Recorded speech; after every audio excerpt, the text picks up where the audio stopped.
Thanks for tuning in to Men for the Win, a podcast hosted by David Kufis and Dan Thompson, two avid fans who appreciate well-played baseball, especially when it's done by the Twins.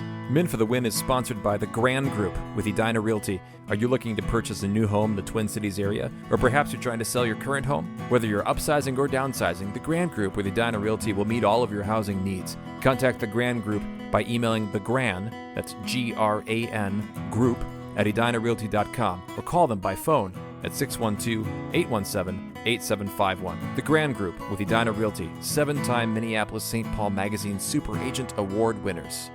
Men for the Win is part of the Pulltab Sports Network, covering sports, culture, and entertainment across the Midwest. Check them out at pulltabsports.com and give them a follow on all your social media platforms at Pulltab Sports. On this episode, David and Dan recap the Twins' 4-game series against the Oakland, Vermont? Just the Athletics. The Athletics. Thanks for listening. Enjoy. Thanks for tuning in to Men for the Win. My name is David Kufis. With me, as always, is Dan Thompson. The Twins take 3 of 4 from the Athletics in Sacramento. It's one of those things, remember when the Angels had like 7 names, where it's like they're the Los Angeles Angels of Anaheim, of California, of the Western United States? Like, just why can't teams just have the name that we know they have, Dan? Because it's awkward for them, right? If they admit that they're the Sacramento Athletics, then that throws everything off. I think they do wear a patch that says Sacramento on it, or at least like indicates this relationship with Sacramento. But it is pretty funky. And how weird that the Twins played in both the Rays' third, AAA stadium and the A's on the same road trip here. Which we'll have to talk about Carlos Correa a little bit here, but he didn't play in Game 3 or Game 4 because, Dan, the dirt was slippery. I was trying to understand. I saw this on X. I thought it was a joke. I thought it was a meme account. I thought it was fraudulent. But no, Correa sat because he felt the dirt was too slippery, so his back was compensating. So they sat, and I'm like, my back. I don't understand dirt, I guess, Dan. This is my confusion here. Who knew there were so many different textures and what would it be called? Slipperiness of dirt, I guess. I didn't even think about that. How haughty does that come across? You're walking across the infield like, this dirt's too slippery. This is like the Princess and the Pea. It's like Carlos and the grain. That's what it is. It's like you're walking across a field of grass and you're like, well, if this isn't Kentucky Blue, like I can kind of tell. I'm sorry, I can't do this. I did want to mention, so I've been reading a lot of the Star Tribune on this road trip because Phil Miller is doing the trip. And I was just reminded, this is just kind of a shout out and a plug to read Phil Miller's writing about baseball. I just wanted to read you the lead couple paragraphs from the Gamer after Game 1. He says, the Twins have discovered a team that handles bases-loaded situations even worse than they do. It paid off Monday night. With a twin on every base, Ty France singled home their first 2 runs in the second inning, and Byron Buxton singled home 2 more runs in the 6th.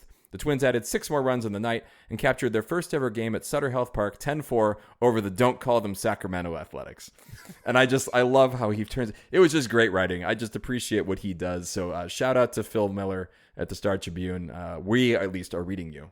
Yes, certainly. So this series, Dan, I like to call it a meme coin series. Do you know what that is when I say meme coin? I know some people don't. So I don't like actually. Bitcoin, you better explain. Right? So it's like when like that Hawk Tua girl and the, I forget, Elon Musk had a coin. Everybody has these coins that are like the Doge coin and the Hawk Tua coin. There's a whole bunch of them, but it's like those people who put out this coin and then a whole bunch of people invest in it in the hope that it's going to become the next Bitcoin. Well, this series is like that, Dan, because so often what happens with meme coins is everybody buys in right at the beginning and then whoever started it rips the rug out from under them here.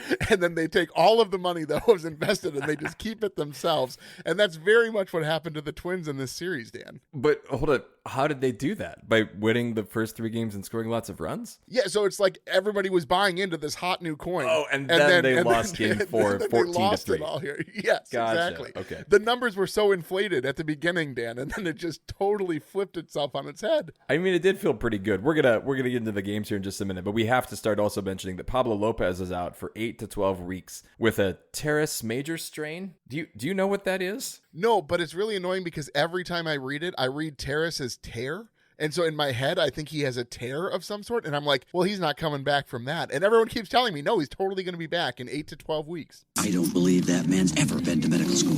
This is the same injury that Joe Ryan had. So I guess we have some context here. So I guess we'll see. But I mean, this is like September, maybe August, September. This is a big blow to the starting rotation. We'll talk more about that later. But I think with that, we should get into the recap.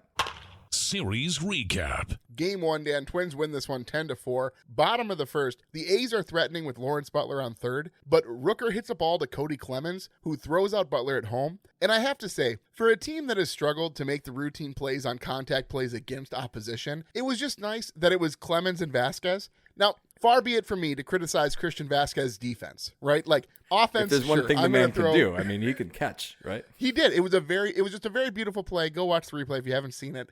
And then, thank goodness, the Twins go up big in the second inning. Correa doubles, Castro singles, Clemens is hit by a pitch, France RBI single to score 2. Then a Buxton RBI double scores 2. Larnach RBI single scores 1. Lee RBI double scores 1. You get it. The Twins are up 6-0, and it looks like Severino is going to have an early exit. The man kept pitching, Dan. Well, the A's have nobody in the bullpen. I mean, if you want to talk about an overworked bullpen, I was stunned. He ended up pitching, 5 or 6 innings here? He threw like 100 pitches in this game. It was very much like the Zebby Matthews start, only worse from the beginning. And it didn't actually work out. So maybe that's not a great comparison. But no, but he stuck in there. Yeah, into the 6th. Gave up 9 hits, 8 earned runs, 1 walk, just 1 strikeout. Poor guy. The A's do fight back, though, Dan. They add a run in the 3rd, and they put together a couple of hits, and then they score 3 more times in the 4th on a Lawrence Butler 3-run home run. Twins are still up 6-4 at this point, but now it's an actual baseball game. And Lawrence Butler, I haven't been really familiar with him previously. Does he just play really well against the Twins, or is he like a top 10 player? Because the guy never not reached base, Dan. Yeah, he was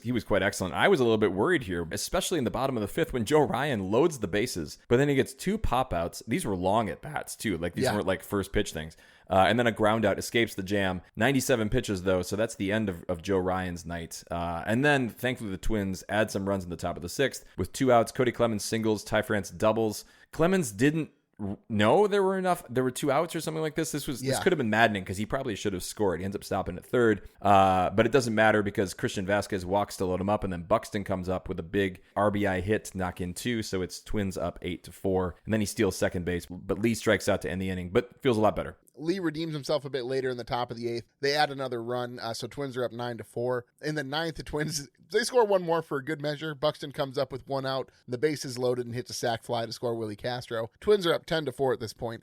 Joe Ryan does fine, but he threw so many pitches and there were so many guys on base. 5 innings pitched, 6 hits, 4 earned runs, 3 walks, 4 Ks, 1 home run. Do you think the slippery dirt is the culprit for why Twins pitchers walked so many guys in this series, Dan? I mean, they had their complaints. We're going to talk a little bit more about their complaints a little bit later, but who knows? I mean, the dirt could be the culprit for a lot of things here.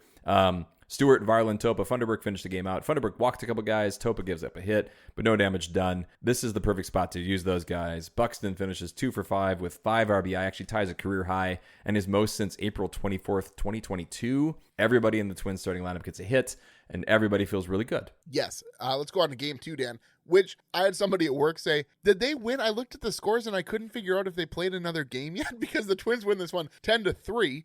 Very confusing. Pablo Lopez on the mound, obviously who we just talked about with the injury. 5 innings pitched, 4 hits, 2 earned runs, 3 walks, 4 Ks. Again, the walks were troubling. He limits the damage, but the big blow was he leaves after 5 with the tightness in his shoulder. And it was, okay, he's injured. I shouldn't criticize. Please attempt to be a gentleman. But he absolutely boned Cole Sands because Cole Sands had to warm up on the mound. He got like 8 pitches, and they're like, okay, now you got to pitch now. It's kind of what they do in Little League, too, when those situations come up. Yeah. Bottom of the first, though, to go back a little bit, the A's get on the board early with a Butler double and then an RBI single by former Twin Brent Rooker. So it's 1-0. They add another one on a Soderstrom triple and a sac fly after that. So it's 2-0 in the 3rd. But then Willie Castro has himself the start of a great game here. Top of the 4th, he cuts the lead in half. Right-handed Willie Castro. So in the Seattle series, when he had his 2 home run game, they were both from the left side. So now it's only 2-1. Top of the 6th and top of the 7th, we're actually going to come back to a little bit later. But top of the 8th, the Twins add on another run. Jeffers doubles, Larnach singles. Carlos Correa grounds out to score Jeffers. Twins finish 10-3. We'll talk a little bit more about how they got there later in the segments. And nice to see Jorge Alcala pitch a couple clean innings there that were kind of nullified in Game 4, as we'll get to. But Game 3, Twins win this one 6-1. Zebby Matthews, I'm going to talk about him a little bit later as well. 5 innings pitched, 4 hits, 1 earned run, 3 walks, 4 Ks. Kind of does his job there. Twins get on the board early with a Jeffers solo home run in the 1st. It's 1-0. They add a couple more in the top of the 5th when Royce Lewis singles, followed by a deep 2-run shot to left field by Harrison Bader. So it's 3-0. And so you're looking pretty good here for Zebby. Zebby. Bottom of the fifth, A's get on the board with a Lawrence Butler single. The only reason I'm even calling this out, Dan, is because that man was always on base. But that was followed by a Jacob Wilson RBI double. So the Twins are up 3-1 at this point. Top of the eighth, Twins add 2 more on with a Jeffers walk, a Larnach RBI single, and then a Willie Castro RBI single. So the Twins are up 5-1 at this point. And then top of the ninth, a lot of runs scored, Dan, is the moral of this series. But Vasquez and Buxton both walk. Jeffers hits an RBI single to score Vasquez. Buxton wanted to go, but Tommy Watson, he put up that stop sign, Dan. He did his job. He stopped Buxton. But I really like Trevor Plouffe commented that Byron did like he called it a Jack Sparrow with the way that he like stutter stepped his feet and his arms were kind of out at his sides to get his balance. I thought that was pretty good. And then the Twins bullpen, lights out. Varland, Jack, Stewart, Duran, all the big arms here. 10 strikeouts they combined for. 14 Ks total for the Twins, including Zebby's more than half the outs. And then comes game 4, which I guess they didn't need or want here. A's win this one 14-3.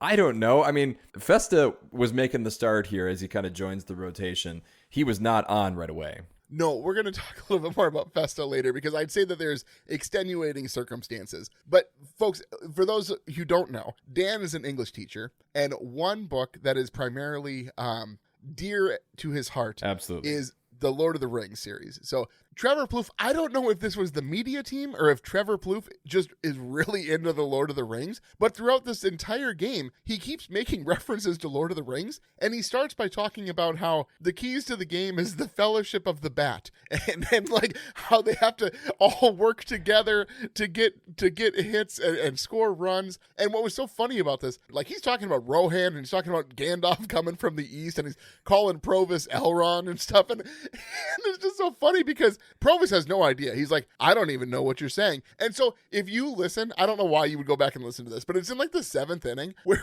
Trevor Plouffe is explaining to Provis how he's married to Liv Tyler in this fantasy world that he's constructed. Like, you can tell the Twins are so far out of this game because of how deep Trevor Plouffe was into this Lord of the Rings analogy he was trying to make work. Ogres are like onions. I didn't pin Plouffe to be a Lord of the Rings guy, but I like him a little bit more. Like, you think he was just trying to prove that he really did know what he was talking about? It wasn't just a throwaway reference? I think that he certainly proved himself to me because it's like, if there's no way the media team, like, then we're like feeding him deep cut Lord of the Rings, and they're not even deep cuts, like they're surface level cuts, but there's still enough that he obviously knew what he was talking about. There's no way that the media team was like, well, if we put this in the keys to the game, people are going to question if he really knows Lord of the Rings. They're like passing him notes to slip in, and they're like, this was the name of the forest that Frodo and Sam traveled through. You know, it's like Pippin and Merry meant the Ents and Whisper Forest. You know, it's like, what are we talking about? This is better than the game because the game was ugly. Yes.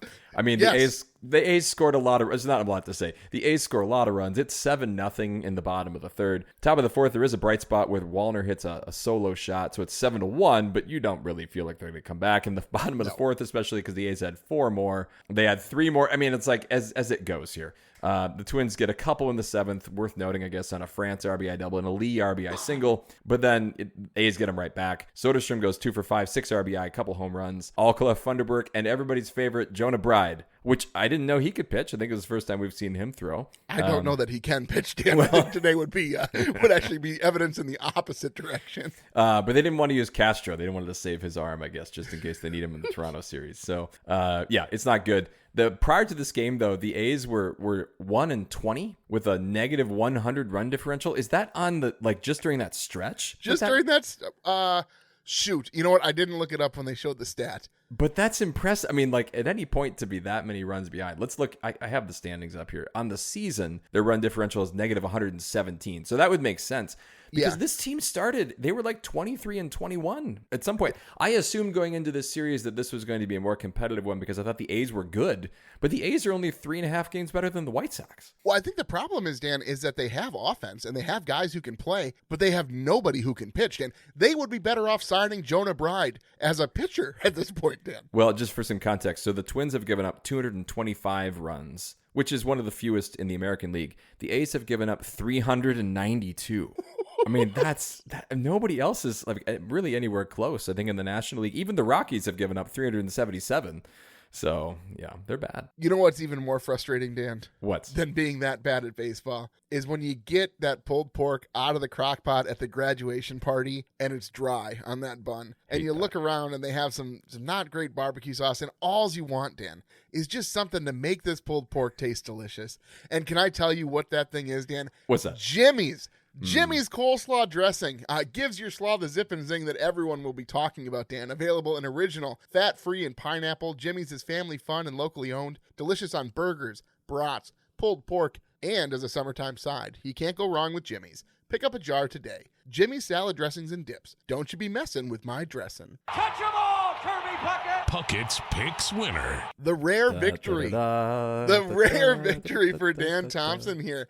Taking Buxton, who had 10, and no one was close to you, Dan. The listeners took Wallner, who had 4. Hogs took Lewis, who had 5, which I would argue for taking Lewis knowing that it wasn't really the best pick. Him scoring 5 points, I think you take that every time, Dan. Certainly encouraging. You picked Correa, who had just the 1. Now, Castro had the team high with 14. Nobody picked him, so I don't get the bonus, but I do gain a point. Hogs still leads with 9. You have 6.5. I have 5. Listeners have 2.5.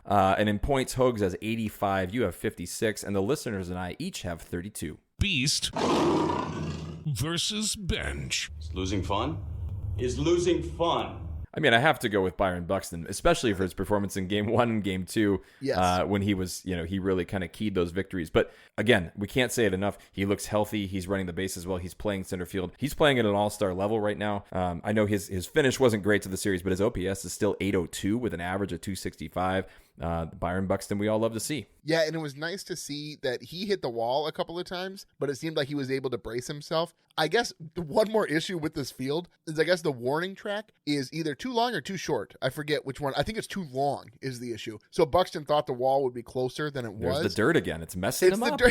The dirt. It's causing so many issues, Dan, this dirt. But I do have to give it to Willie Casper here. 5 for 15, 3 walks, 3 strikeouts, 3 RBI. And here's the thing. I've been kind of harsh on Willie Castro, especially because so many of the mistakes that he makes on the field are mental mistakes. Mm-hmm. They're not physical mistakes. And so he had a lot of bad at-bats where he was just hacking at anything that was thrown to him. He took 3 walks in this series, and Plouffe had said that Paul Molitor used to say that you can tell when a guy is hot, not so much by the pitches that he swings at, but also by the pitches that he doesn't swing at. Mm-hmm. And Willie was clearly seeing the ball well in this outing, and he just seemed to know, hey, maybe if I don't swing at outside pitches, I can hit the ones that are in the zone. And it was just great to see. I hope he continues on this trajectory, Dan. Yeah, he said he was feeling better, too, batting from the right side than he had been before. So that's encouraging. I played 4 positions, by the way, also in this series, which his flexibility was on display.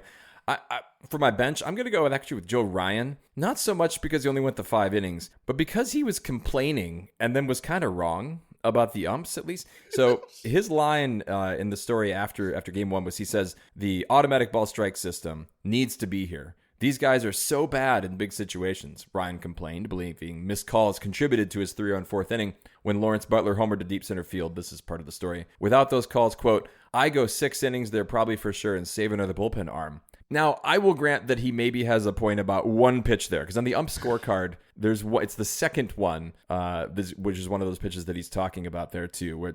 But at the same time, like overall, Lance Barrett was 95%. It was actually a net favor for the Twins of half of a run. So I think this is dangerous ground to tread if you're Joe Ryan to keep talking about umps like this. When again, it's very difficult. I think, especially those bottom of the zone there, depending on kind of where a guy's knees are. I don't agree with him. Plouffe had mentioned, too, that, like, Joe Ryan, in this outing especially, he's just sort of maybe a little bit too animated on the mound, just in general, not even just with the umpires. But he also said, like, Joe, you're going to be with these umpires for the next 5 to 10 years. Like, you need to have a better relationship. We just talked about this last episode, how Carlos Correa probably isn't calling umpires blue. Like, that's probably not happening. It could be. It could be happening. But it feels like the thing that Joe Ryan would do. Like, more in the character. I don't think he is. But Plouffe is absolutely right. Yeah. Well, and I think it's not so much like hostility from Ryan. This quote comes off pretty hostile, but I think the problem with him is he seems very smug. Mm-hmm. And it can be very difficult to handle that as a person who's being told you're wrong from someone who's smug. Like, they're not doing it because they want you to do a better job. They're doing it because they think they're better than you. And nobody likes that, Dan.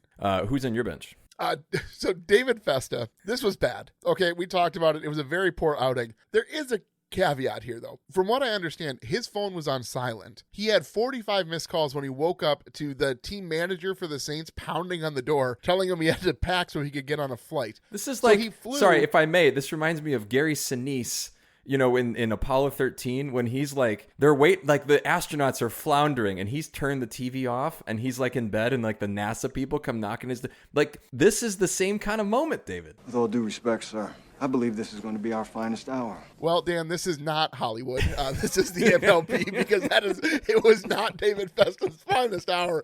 This was rough. So I think he had to travel cross country. He had to pack a bag very quickly. Not the best. I understand that, like, you should be ready as a major league player, but nobody's going to perform well with all of those extenuating circumstances. Well, Dan. it's a late start in Oakland. The guy's probably just trying to get some sleep, and then he probably doesn't know. I mean, it's actually, I applaud his ability to put his phone on silent, to put it away, to just get a good, proper night's sleep. I don't sleep with my phone on silent because I don't have people in my life who would call me unless there was something bad that happened. Sure. Dan.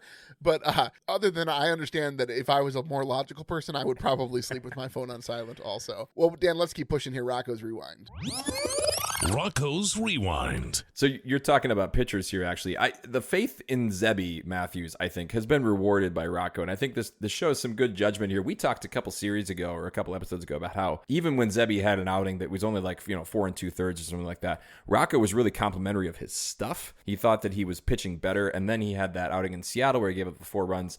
They're obviously going to need Zebby now, and I think this is one of those moments where Rocco thinking the long game here is probably going to pay off because Zebby's going to be a staple now for months. Well, okay. I'm not looking ahead really, but Zebby, Festa, SWR, they got Marco Raya also, who could potentially come up. He's not on the 40-man. Are you sure that Zebby's going to be here for the next couple of months? Because I don't know that I'm as confident in that. Yes, this was an okay outing. I think SWR is getting that call sooner rather than later, Dan. Well, he might get it for Festa, though, if Festa has another start like this. I mean, I think right now, Zebby has done more lately to ensconce himself in the rotation versus Festa. What have you done for me lately, Dan? Are you that type of person? My goodness. No, Dan. I'm not. It's just that he's here. He's earned the opportunity here. Thank goodness Chris Paddack has been pitching well, because this conversation, we're going to have this a little bit later, but I think that would be a lot more problematic if Paddack was not good. Yes. So I have to say, clearly letting Larnach see lefties is just a good idea. And so I think he's going to let him keep seeing lefties, and he's going to let Wallner keep seeing lefties. And I got some hate on this the last time I talked about this, that like, let your better hitters see. I would just much rather see Matt Wallner hit than Jonah Bride, Dan. Like, I don't care about the stats at this point. But at the same time, Wallner wasn't in the lineup in some moments earlier in the series. Like, I think that he has more faith in Larnach to hit against lefties than Wallner. But Wallner, as we've talked about, has the ability. I guess I don't totally disagree with you, but I would say that Larnach lately has looked a whole lot more confident, and that is what are you laughing at me for? 2 in a row now. You're like, lately. Like, you're just like, I will only look at the last 6 games as far as any of my decisions. It's a trend. I mean, like in baseball, this is how it goes, right? Like, it's very hard to break a trend. I think I will just say this. I think Trevor Larnach is taking some steps as a hitter this year that are crucial, and this is definitely one of those that he has to continue to make. Yes, I agree. I just let the good guys hit. Is all I'm trying to say. Yes. Minnesota moment. Game 2, top 6, Dan. This looked like it was going to be a close game, and then the offense rallied with 2 outs like they so often do, Dan. So the Twins, first of all, they tie it on the aforementioned Trevor Larnach on a solo shot, 2-2. Then that's followed by another right-handed Willie Castro home run. So Twins are up 3-2. Then 2 outs. The rally starts. Lee singles. Lewis walks. Bader walks. Buxton then with a big RBI single scoring 2. And then what I love about this play is Buxton sees in center field Denzel Clark. He bobbles the ball. Like, he doesn't even really pick it up. It's a weird play to watch. But so Buxton then slides into second safely. And you can tell that guy is pumped and having a good time, Dan. Absolutely. And I'm going to piggyback on that the next inning. When the Twins added a couple more runs, Larnach singles, Correa walks, France singles, and the bases are loaded. Brooksley's hit by a pitch, brings in a run, and then Royce Lewis breaks out of his slump with a deep double to the gap. And it feels weird to say that breaking out of an 0 for 32, slump or whatever it was, 0 for 30, 0 for 32, is a big deal and is the moment of the series. But there's so much faith in this guy that him hitting that makes you feel better about the whole team when he's able to sneak out of that. And then he had another hit in the next game. He is the one. Exactly. We're feeling better about him again. And then in game 4, he didn't start. He did come in and have an at-bat. But the fact that his OPS is up to 433, right? That's an improvement. It's a number, I suppose, Dan. Let's go on to Maurer's Musings. We got a lot of questions here. I just don't know how it can get any better. Maurer's Musings. I will ask this question, and actually maybe it relates to the dirt we've been talking about as well. So Carlos Correa was on the injured list for about a week with the concussion protocol, and we said at the time that maybe this would be good because it would kind of heal up his wrist a little bit too. Now, I have not seen reported anything about that, and maybe I've missed it, but do you think that his improved play is related to having that week off, or is that just a coincidence? I don't believe that man's ever been to medical school. Dan, folks who have been longtime listeners know that Dan has been harking this whole Correa wrist injury. Resting it is what it will solve all ills for a long time. I also thought that Correa needed some time on the I was IL, saying, but, didn't you agree Dan, with me? Well, sort of, but you're like really invested in Carlos Correa's. This has got to be you are more invested in Carlos Correa's wrist than all the other teams were invested in Carlos Correa's ankle before he signed with the Twins. I just think it matters. If you're swinging a bat, it would matter if your wrist is not working the way that you would want it to. This is logic. Your back, your elbow. There's a lot of things that matter, Dan, when you're swinging a baseball bat. I'm just saying. My back. It is likely, yes, it is likely the time on the IL gave him some time to recover, and that definitely has helped with his resurgence. I am not willing to fathom a fantasy guess that it's due to his weakened wrist healing up during that time, as you are so I just think that's on. it. I think that's what happened, and I think he's not talking about it because he wasn't talking about it earlier, and he doesn't want to lend credence to all of these theories that we all had before. It's just you, Dan. Nobody else is out there with this theory, Dan. All right, maybe we'll see. Anyway, what do you have for the music? It's a two-parter, Dan. So don't cut me off here. Last episode, you were kind of Hogs-ish. Sorry, I'm eager to say what I want to say. I guess, my goodness, and you just really want to call me a moron really quickly. I would never use the M word, David. I would be. Moron is a bad word. Well, no, it's just the word that starts with M. You just said it. So. English teacher, ladies and gentlemen. Today's letter is M. Okay. Okay. Two-parter, Dan. So, first of all, does Pablo's injury elevate an additional starter over a solid bat at the trade deadline as far as the needs of the teams are concerned? And secondly, let's say they don't make a move at the trade deadline, and let's say that Pablo isn't back. Can this team win a playoff series without Pablo Lopez? No, yes. Those are my answers, right? So, no, I don't think they make a trade because you have all these arms. You just added another one, right? You got 4 guys that they think can take these 2 spots here. And I think you have Joe Ryan, you've got Bailey Ober, and I think one of the other guys can hopefully win you a game 3, and hopefully somebody has you. I just think you have enough bodies, you have a lot of faith in these guys, and it would cost a lot, I would think, to get a starting pitcher at the deadline when you have that depth there. Would you do differently? No, I think it's okay. I think that the point you made earlier is probably the strongest argument against a starter, is that if Chris Paddack continues pitching like this, which I don't know if I'm more confused at the way that Chris Paddack is pitching or the way that Javi Baez has figured out how to play baseball again for the Tigers. Sure. Those two turnarounds statistically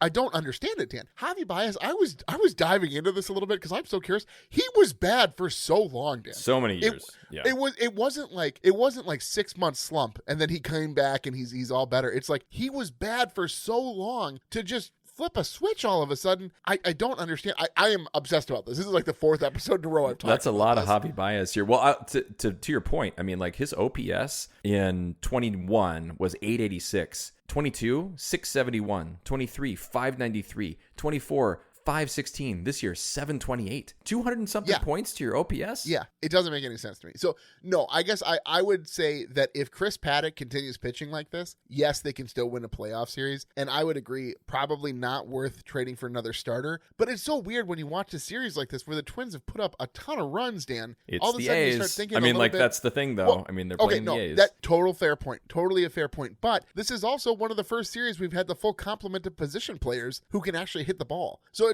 it'll be moving forward here against the Blue Jays and whatnot. We'll see if the offense can continue to put up runs, but and the Rangers also, who they know how to pitch, Dan. So that will be probably a true test for this full steam ahead, full complete roster from the offensive side. But so yes, I guess I agree with your assessment. I'm maybe more skeptical. You seem very confident in those responses. I'm a little bit more light-footed, I'd say. I just think strategically, I'm confident in that's what they're going to do, and I think if they're going to be successful, that's the route. Okay, well, let's grade this series, Dan. series grades. I'm going to give him an A. 4-game series. You don't often win 4-game series. Game 4 was a throwaway. I'm sorry. It was a tired pitcher. The offense wasn't showing up. Correa wasn't playing because of slippery dirt. Like, I'm still going to give him an A here. And I will say, Rocco didn't even manage this game, like, to lose it, I'd say. Like, he still put a lineup out there that's capable of winning the game. But I think pretty early on, Rocco was like, well, 3 out of 4 really ain't bad, Dan. It really isn't, especially because you're coming home and you're playing a game on Friday, too. It's not like they have an off day coming up here. With my math, I gave him, as far as momentum, a +1 on the pendulum, mostly because losing Pablo Lopez kind of kills some of your momentum. It wasn't even so much how they played. But decision-making, we've talked about this a lot. I'm going to give him a +2 on that. I just thought they did everything quite well in terms of bullpen management. Players didn't have a lot of dumbs and things like that. The stars played really well. Byron Buxton especially. Correa was good when he was available, let's say. +2 there. The mids played well. I mean, Willie Castro had a great series, a +2 there. The youth, because of the pitching, Festa wasn't great. We've talked about him. I still give him a +1. You add that all up, that's 23 out of 25. You multiply it by 4, and that's 92, which on most rubrics in the world is an A-. There you go. But there's a letter that I often sometimes use in grading, David. It's a D. But you know what else D stands for? Duke Cannon. It makes high-quality grooming products for hard-working men, Minnesota-based and with an all-new look. Their clean new packaging features that big D. It's unmistakable on the shelves. So whether you go for a brick of soap, thick body wash, deodorant, hair care, beard care, cologne, Duke Cannon will have you smelling your best. Look for the big D at Target, Walmart, Amazon, or DukeCannon.com. Once you try it, you'll be hooked. Work harder, smell better. Duke Cannon. I don't know, Jack. It looked like Herbeck pulled him off the bag. Herbie's headlines. There's a ton in this box right here, Dan. We have a lot to talk about, but the first line just says a gift for David. And my wife was being sneaky, and my mother-in-law was being sneaky. Tell me about this, Dan. What's happening? I have this box that mysteriously appeared on my desk. All right, so this is I've been wanting to do this for a while. So listeners might know I forget David's birthday on the regular, right? I thought I'd added it to my calendar, but only added it once, and then now I have it ongoingly. So this is kind of a mid-season belated half birthday gift. That I thought you would enjoy. I think it taps into an interest and a passion of yours that we tease you about a little bit. So I think you should go ahead and open it and then tell the listeners. Is it a map, Dan? It's not a map. It's not a map. No. Okay. But it is geographically related. Okay. Well, that would explain why my wife said, I don't understand what it is when she handed, because I wanted to make sure it was the right thing because we get packages all the time. Sure. All right. Let's see here, Dan. This is great radio, the rustling of the... And he's opening the package. What is it? A green Boston Red Sox hat, Dan? That's right. The Green Monster, Dan. That's right. Oh, man. I love it. What do you tease me about the Green Monster for? Well, because you love Boston so much. You're like this closet Red Sox fan. You're not even the closet Red Sox fan. No, my goodness. Dan, if you want to watch Fever Pitch right now after we're done recording, I will hop on. I will pop the popcorn, my friend. Well, all right. I'll put it on your head. I want to make sure it fits. Yeah. It's the right size. So. Okay, good. Oh, there we go. Dan. Look at that. Like a glove. Glove. But I have another surprise that goes with it here. All right, so watch your camera. Okay. Matching hats. Matching hats, David. The Green Monster hat, because you knew I was a big fan of the jerseys, and Hoax was wrong about that. And because of Jimmy Fallon. First of all, thank you very much, Dan Thompson. You're welcome. I love it. Secondly, I feel a little guilty because now I have 2 Boston Red Sox hats for sure. Seems a little overkill for a team that I would never root for when they're playing the Twins. But I love this, and I love that we are matching now, Dan. I don't think we've ever coordinated an outfit before. No, because we don't have even this. I think I have maybe the same the Twins hat you were wearing with the big M. I think I have, but oh yeah, I do like that. Anyway, hat too. So now we can match, and nobody will know what this hat, or you will know, like, people really know baseball if they identify the hat and they get it. So I don't even know that they would know. Most people would not know that's a Red Sox hat, right? Like, I think they'd think it's a generic, like, Boston hat. Now but you know. It's not. Now they'll know. It's not. Anyway. I can be a closet Red Sox fan out, and, like, if people say, you a Red Sox fan? I can say, what are you talking about? You can deny it. You can deny it. That would be great. Deny. Well, thank you, Dan Thompson. You're welcome. Let's get, now we have to keep these hats on. We do. We got to wear them now. Oh, but now if they cut clips out of this, Dan, it's going to look real silly. It's going to be very confusing. But, okay, lots of notes here. So we're going to hit, first of all, this is my favorite one. A dentist, Dan, has made the U.S. Open.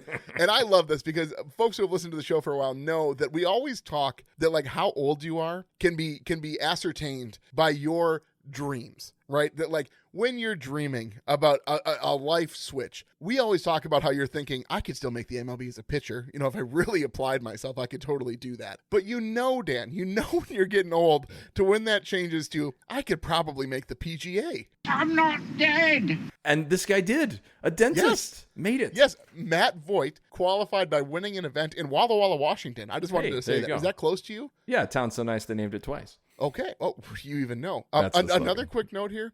Aaron Rodgers, speaking of old people, man. Dan, signed with the Steelers? I don't even know why I'm talking about this. I just think it's so funny. I'm a man. I'm 40.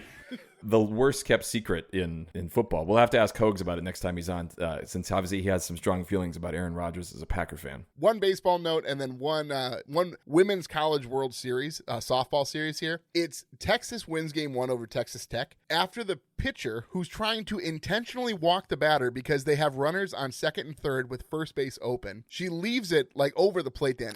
If I didn't tell you they were trying to intentionally walk her, you would not know it was an intentional walk. And Reese Atwood's at the plate, and she doesn't miss it. She's like, okay, well, this is on you at this point. And she smacks it into left field, scores the winning runs. I just think, is there anything better than that, Dan? When like it can be the other thing too. Remember there's all those highlights of the people pretending to pitch out and then they go back in. Yeah. So fun, Dan. That's what baseball took us away when they just put the 4 fingers up and say go to first base. Yeah. Oh, Not the lame. same. And those pitch counts, Dan. It's frustrating. One last note, baseball related. We were thinking of comebacks last weekend with the Twins in Seattle. Arizona was down 10-4 to the Braves in Atlanta with an out in the 9th, and they came back to win 11-10. This is one of those. I know we don't like the percentage things, but at the same time, this is a quite improbable comeback, especially against Arizona at Atlanta. The Twins wouldn't have won that game. No, I don't think That's so. all I'll say about that, Dan. All right, well, let's make our picks here for the upcoming homestand against the Blue Jays. And folks, go to Target Field because there's always too many Blue Jays fans there. And we'll see you tomorrow night. Puckett's Picks. The listeners are going to take Larnach, which I did not see coming, to be honest. I thought for sure it was going to be Buxton off the board. So I'm going to take Buxton because I thought that he was the right pick here. Hogs is going to go with Correa. And I did find it fun that last episode, the 4 that we took are the 4 that I kind of thought when the team is healthy would be the 4 that were always picked. So now, Dan, it's not that way. Are you going to take Lewis? Are you going to take Wallner? Are you going to take Cody Clemens, who appears can't lose, Dan? So I'm thinking of the playoff series against the Blue Jays when Royce was great, right? So I'm tempted there to pick Royce for nostalgia, but I think I'm going to pick Willie Castro. He's just been playing. We can't ignore the fact that he's hit 4 home runs now in the last 2 series. So I'm going to go with Willie. That's fun, Dan. I'm happy for you. I'm glad you made that pick. We'll see. In any case, we'll have another episode on Sunday. I hope you'll listen. With that, I think, David, how about you send us out tonight? I'd love to. Thanks. Well, folks, if you like what you hear, please tell a friend. You can follow us on X at Men for the Win and find our Men for the Win Facebook and Instagram pages. Make sure you subscribe to the podcast on your favorite podcast platform so that you're notified when new episodes are available. And if you could leave us a rating or like, we'd greatly appreciate it. If you'd like to support the show further, you can find us on Patreon. Link in the description. Thanks for listening, and as always, go Twins. That'll wrap up another episode of Men for the Win, a podcast hosted by David Kufis and Dan Thompson, 2 avid fans who appreciate well-played baseball, especially when it's done by the Twins. Thanks so much for listening, and as always, go Twins.